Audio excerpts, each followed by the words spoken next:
जय मसी। आज 7 अक्टोबर 2019 तदनुसार 20 असोज 2076 सोमबार। आज हामी माथिल्लो कोठाबाट हेर्नेछौँ। आजको शीर्षक छ परमेश्वरसँग इमान्दार हुनु। आज हामी परमेश्वरको वचन रोमी 8को 31 देखि 39सम्म पाठ गर्नेछौँ। हामीले यसमा के भन्ने त? यदि परमेश्वर हामीतर्फ हुनुहुन्छ भने हाम्रो विरुद्ध को हुन्छ? जसले आफ्नो निज पुत्रलाई बाँकी राख्नु भएन, तर हामी सबैका निम्ति उहाँलाई दिनुभयो। के उहाँले हामीलाई सबै थोक उहाँकै साथमा दिनुहुने छैन र? परमेश्वरका चुनिएकाका विरुद्धमा कसले अभियोग लाउनेछ? धर्मी ठहराउने परमेश्वर नै हुनुहुन्छ भने दण्डको आज्ञा दिने को हो? मर्ने त ख्रीष्ट येशू हुनुहुन्छ, जो मरेकाबाट जीवित पारिनुभयो र परमेश्वरको दाहिने बाहुलीतर्फ हुनुहुन्छ र हाम्रा निम्ति मध्यस्थ पनि गर्नुहुन्छ। कसले हामीलाई ख्रीष्टको प्रेमबाट अलग गर्ने? के सङ्कटले अथवा दुःखले वा खेदोले वा अनिकालले वा नग्नताले अथवा खतराले वा तरबारले? यस्तो लेखिएको छ, तपाईँको खातिर हामी दिनभरि मारिन्छौँ, काटिने भेडाहरू जस्तै हामी गनिएका छौँ। होइन, यी सबै कुरामा हामीलाई प्रेम गर्नुहुनेद्वारा हामी विजेताहरूभन्दा अझ बढी छौँ।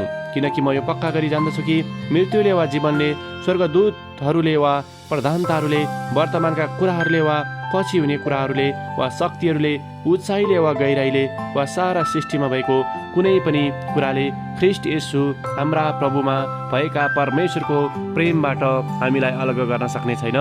आमेन। न त सृष्टिमा भएको कुनै चिजले ख्रीष्ट येशूमा भएको परमेश्वरको प्रेमदेखि हामीलाई अलग गर्न सक्छ। लेखक आफ्नो अनुभवलाई यहाँ यसरी वर्णन गर्नुहुन्छ। मैले यो पदले भन्न खोजेको कुरालाई बुझ्न सकेको थिइनँ, तर जब मेरो जेठो सन्तानको मृत्यु भयो तब मैले यसको अर्थलाई गहिरोसँग बुझेँ।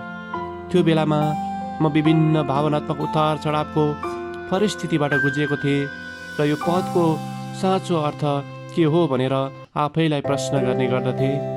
परमेश्वरले हाम्रो जीवनमा ल्याउनु भएको कुनै पनि कुराहरूको बारेमा कहिले पनि रिसाउनुहुन्न भन्ने विश्वास मसित थियो।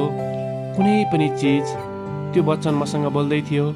साँच्चै परमेश्वर कुनै चिजले के साँच्चै हामीलाई तपाईँबाट अलग गर्न सक्दैन त? परमेश्वरले यसको आत्मिक सत्यताको बारेमा मलाई निश्चित पार्नुभयो।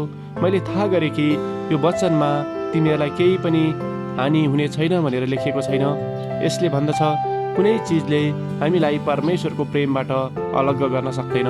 कुनै दुर्घटनाहरू वा परिवारमा मैले माया गरेको कसैको मृत्युले पनि।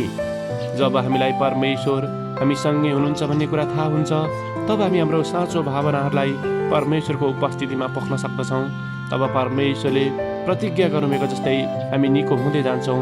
त्यही परमेश्वरको छुवाईले हाम्रो जीवनमा शान्ति पनि ल्याउँदछ। आमेन। आजको विचार, म रिसाए पनि परमेश्वर मेरो साथमा हुनुहुन्छ। प्रार्थना, प्यारो प्रभु, तपाईँ परमेश्वर हुनुहुन्छ भन्ने कुरा महसुस गर्न मलाई सहायता गर्नुहोस्, ताकि तपाईँले मलाई सुन्नुहुन्छ भन्ने निश्चयताको साथमा म आफ्नो सबै दुखाइहरूलाई तपाईँको उपस्थितिमा ल्याउन सकौँ र तपाईँको सहायताको निम्ति पुकारा गर्न सकौँ। येशूको नाउँमा आमेन। आजको लेखक जेनिफर फ्लोइड, फ्लोरिडा, अमेरिका। आजको प्रार्थनाको विषय परिवारका सदस्य गुमाएकाहरूको निम्ति।